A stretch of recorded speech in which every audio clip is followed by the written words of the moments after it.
ମାଲକାନଗିରି ଜିଲ୍ଲାରେ ଆରମ୍ଭ ହୋଇଯାଇଛି ମାଲ୍ୟବନ୍ତ ପଥ ଉତ୍ସବ କାର୍ଯ୍ୟକ୍ରମ। ରଥ ଉତ୍ସବ କାର୍ଯ୍ୟକ୍ରମ ବାଲିମେଳା ଛକରୁ ଜିଲ୍ଲାପାଳଙ୍କ କାର୍ଯ୍ୟାଳୟ ସମ୍ମୁଖରେ ଧୁମ୍ଧାମ୍ରେ ପାଳନ କରାଯାଉଛି। ସକାଳ 7ଟାରୁ 10:30 ସମୟ ପର୍ଯ୍ୟନ୍ତ ଏହି କାର୍ଯ୍ୟକ୍ରମ କରାଯାଇଥିଲା। ଉକ୍ତ ପଥ ଉତ୍ସବରେ ବିଭିନ୍ନ କଲେଜର ଛାତ୍ରଛାତ୍ରୀ ଜନସାଧାରଣ ଯୋଗଦେବା ସହିତ ଆୟୋଜକ ଜିଲ୍ଲା ପ୍ରଶାସନ ଏବଂ ଜିଲ୍ଲା ସଂସ୍କୃତି ପରିଷଦର ସମସ୍ତ ବରିଷ୍ଠ ଅଧିକାରୀ ଉପସ୍ଥିତ ଥିଲେ।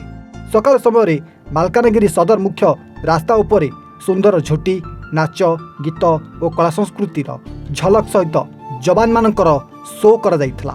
ପଥ ଉତ୍ସବରେ ଜନସରଗମ ଜନ ଉତ୍ସବ ଦେଖି ଆଗକୁ 2024 ମାଲ୍ୟବନ୍ତ ମହୋତ୍ସବ ବହୁତ ଆଡ଼ମ୍ବର ଓ ଉଲ୍ଲାସ ସହିତ ପାଳନ ହେବା ନେଇ ଜିଲ୍ଲା ପ୍ରଶାସନ ଅଧିକାରୀ କହିଛନ୍ତି।